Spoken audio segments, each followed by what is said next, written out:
El barco fantasma.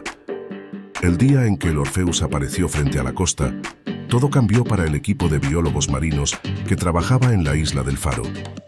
Era una mañana de niebla espesa cuando las alarmas del radar de la estación comenzaron a sonar. Un barco sin señal de identificación estaba a la deriva, acercándose peligrosamente a la isla. Nadie había avistado una nave de ese tipo en décadas. El doctor Alejandro Herrera, jefe del equipo, observó la pantalla con el ceño fruncido. «No puede ser», murmuró ajustando los controles del radar. «No hay registro de ningún barco en esta zona». El resto del equipo, formado por su colega Laura, el oceanógrafo Marcos y la técnico en navegación Isabel, se reunió a su lado. La imagen en la pantalla mostraba una silueta borrosa de un barco que no debía estar allí. «¿Un barco fantasma?», bromeó Marcos, aunque su risa era nerviosa. Laura lo miró con preocupación. «Esto no es normal, Marcos. Si no hay señales ni registros, algo está mal». Alejandro tomó una decisión rápida. «Vamos a investigar, preparen el equipo». A bordo de su lancha, el equipo se acercó con cautela al Orpheus. Conforme la niebla se despejaba, la visión del barco fue haciéndose más clara. Era una embarcación enorme, de madera oscura y corroída por el tiempo, como si hubiera estado a la deriva por décadas. Las velas estaban rasgadas y el casco cubierto de algas y percebes. Parecía sacado de otra era, un testamento de tiempos antiguos. Pero lo más inquietante era el silencio. Ningún sonido venía del barco, ninguna señal de vida. Isabel tomó fotografías mientras se acercaban. «Esto no tiene sentido. Un barco de este tamaño no podría estar aquí sin que nadie lo notara». «Tal vez una tormenta lo arrastró», sugirió Marcos, aunque en su voz había más preguntas que respuestas. Alejandro no respondió. Estaba demasiado concentrado en la sensación que le producía el barco, una mezcla de fascinación y algo más, algo oscuro que le revolvía el estómago. Subieron a bordo con cuidado, y lo primero que notaron fue el frío. El aire era gélido, mucho más de lo que debería ser a esa hora del día. El barco crujió bajo sus pies mientras exploraban la cubierta, cubiertos por una sensación de inquietud. Los restos del antiguo equipo de la tripulación estaban esparcidos por todas partes. Cuerdas deshilachadas, barriles vacíos y lo que parecía ser el diario de a bordo, empapado y apenas legible. «No hay señales de vida», dijo Laura en voz baja, casi como si temiera romper el silencio. «¿Ni siquiera los cuerpos?», preguntó Isabel mirando alrededor con los ojos muy abiertos. «No, nada». A medida que se adentraban más en el barco, la sensación de que algo no estaba bien se intensificaba. Las paredes de los camarotes estaban llenas de inscripciones en un idioma que no podían identificar, pero que claramente no pertenecía al tiempo ni al lugar que conocían. Además, sentían que no estaban solos. Marcos fue el primero en notar algo inusual.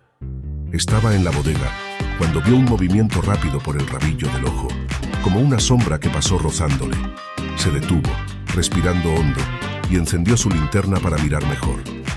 «¿Hay alguien ahí?», preguntó, pero solo el eco de su voz le respondió. Sin embargo, la temperatura seguía descendiendo. Laura sintió una presión extraña en su pecho, una especie de opresión que la hacía difícil respirar. El aire estaba tan frío que su aliento se volvía visible. Cuando miró hacia la escalera que conducía al nivel inferior del barco, vio una figura. «¡Alejandro!», gritó llamando al jefe del equipo. Alejandro corrió hacia ella y juntos observaron. Allí, al pie de la escalera, una figura humana emergía lentamente de las sombras. Era alta y delgada, vestida con ropas marineras desgarradas y empapadas.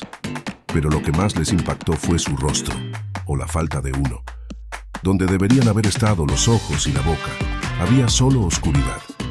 La figura avanzó hacia ellos, con movimientos lentos y calculados. «¿Quién eres?», preguntó Alejandro retrocediendo, su voz llena de una mezcla de incredulidad y miedo. La figura no respondió, pero en su lugar una ráfaga de viento frío llenó el espacio, y voces comenzaron a susurrar desde todas las direcciones. Voces que no eran humanas, llenas de dolor y furia. «No debieron venir», murmuraban. «No debieron regresar».